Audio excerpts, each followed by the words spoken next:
Le sommet du G7 s'est achevé avec la volonté de frapper le pétrole russe. Les pays membres sont d'accord pour d'autres sanctions contre Moscou. Le sommet de l'OTAN à Madrid a débuté ce mardi. Les États membres doivent se pencher sur leur soutien à l'Ukraine et la candidature de la Suède et de la Finlande. La lutte antiterroriste continue. Une soixantaine d'attentats ont été déjoués en France depuis 2015. Le sommet du G7 s'est terminé en Bavière sur la volonté réaffirmée de soutenir l'Ukraine en continuant à sanctionner la Russie et en participant à la reconstruction du pays. Les nations du G7 vont étudier des mesures pour plafonner les revenus de la Russie provenant des ventes de pétrole qui financent son invasion de l'Ukraine. Le G7 s'est montré très solidaire avec l'Ukraine. Nous sommes tous d'accord, le président Poutine ne doit pas gagner cette guerre. Et nous voulons que les coûts économiques et politiques de cette guerre pour le président Poutine et son régime soient mieux évalués et plus élevés. C'est pourquoi il est important de s'unir, y compris sur une longue période, pour que l'on puisse trouver une solution.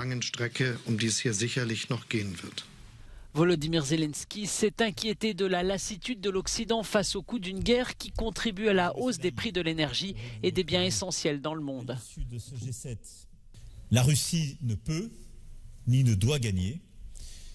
Et donc, notre soutien à l'Ukraine et nos sanctions contre la Russie se maintiendront aussi longtemps que nécessaire et avec l'intensité nécessaire durant les prochaines semaines et les prochains mois.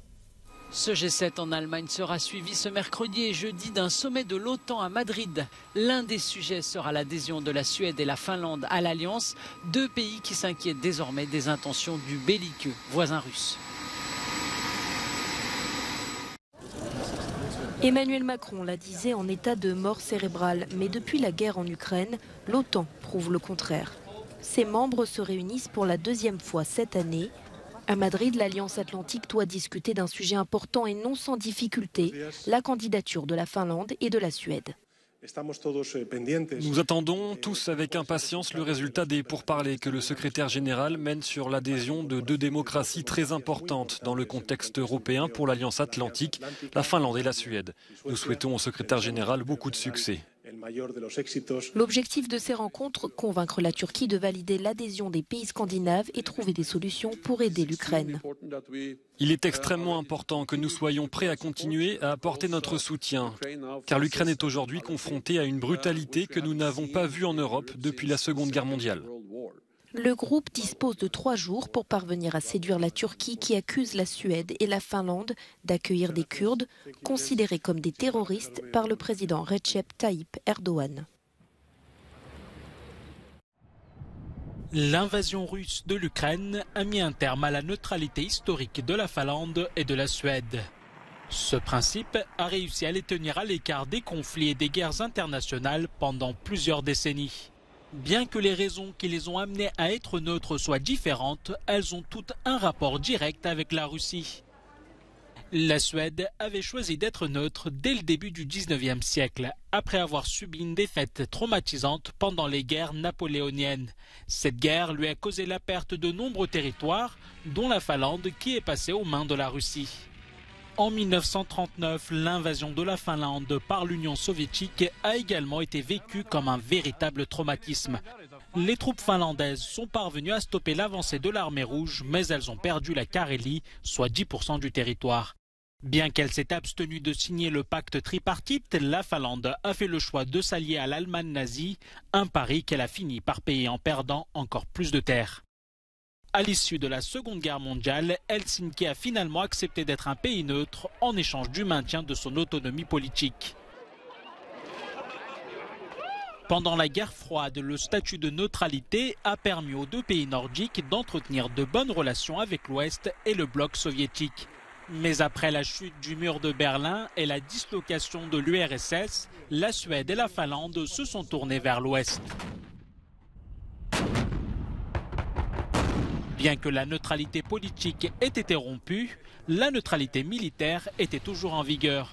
Malgré les fréquentes manœuvres militaires qu'ils effectuaient avec l'OTAN, ces deux pays ne se sentaient pas particulièrement menacés par Moscou. Mais l'annexion de la Crimée en 2014 et l'invasion russe de l'Ukraine ont sérieusement inquiété Stockholm et Helsinki. Moscou est accusé de vouloir redéfinir les frontières en prenant le contrôle des territoires qui étaient sous sa domination. Depuis l'invasion de l'Ukraine, un courant d'opinion clairement favorable à l'adhésion de l'OTAN a gagné du terrain dans les deux pays. Leurs parlements ont rapidement ratifié la demande d'adhésion à l'OTAN. L'objectif est d'avoir une protection efficace en cas d'attaque russe. Le 18 mai, la Suède et la Finlande ont soumis conjointement leur demande d'adhésion à l'Alliance Atlantique. La décision est saluée et soutenue par tous les membres, à l'exception de la Turquie. Ankara reproche notamment à la Suède l'accueil qu'elle réserve aux militants kurdes du PKK. Ankara et l'Union européenne reconnaissent le PKK comme une organisation terroriste. Stockholm et Helsinki espèrent donc convaincre la Turquie pour enfin trouver la protection qu'elle recherche. Près de 7 ans après les attentats du 13 novembre 2015 à Paris, la lutte antiterroriste ne faiblit pas en France où des attaques djihadistes ont tué plus de 260 personnes et fait près de 1200 blessés depuis 2014. Comme ailleurs en Europe, le nombre d'attaques a nettement reculé l'an dernier, mais la France reste en niveau de sécurité renforcé. 7000 soldats sont toujours déployés dans le cadre de l'opération Sentinelle. On va protéger la population, les rassurer.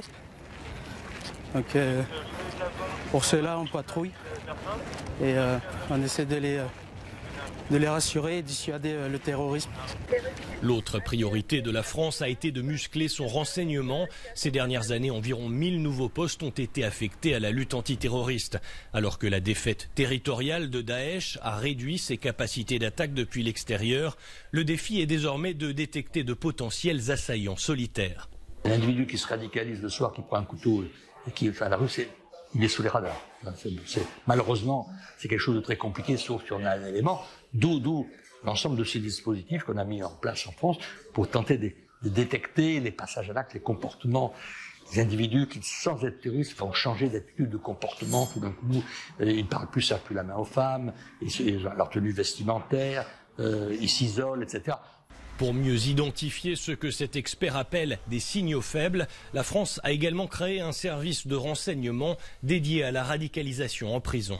Vous avez deux types de détenus. Vous avez ces détenus qui sont condamnés pour terrorisme. On a entre 450 et 500. Et puis vous avez 700 détenus qui sont aujourd'hui des détenus de droit commun, donc emprisonnés pour des faits de droit commun, et qui sont radicalisés. Donc ceux-là, il faut pouvoir aussi mettre en place une surveillance pour ce qui les concerne. C'est là qu'effectivement les services de renseignement prennent le relais. Mais encore une fois, c'est sur la prévention sur laquelle il va falloir axer ce travail.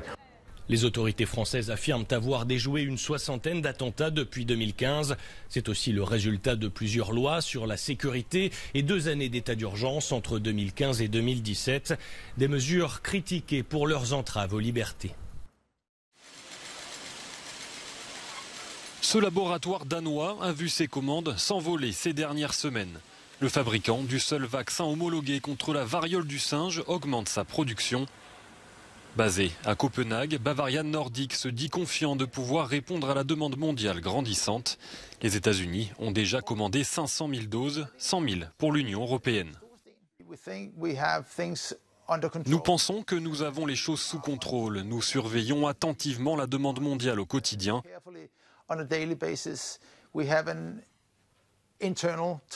Nous avons un groupe de travail interne qui examine toutes les demandes que nous recevons. Je dirais donc que nous sommes très en contrôle de la situation. Plus de 4000 cas ont été recensés dans le monde, près de 1000 dans 19 pays de l'Union européenne. La maladie, découverte au Danemark en 1958, est beaucoup moins virulente et contagieuse que la variole humaine. Pour l'OMS, la variole du singe ne constitue pas pour l'instant une urgence de santé publique internationale.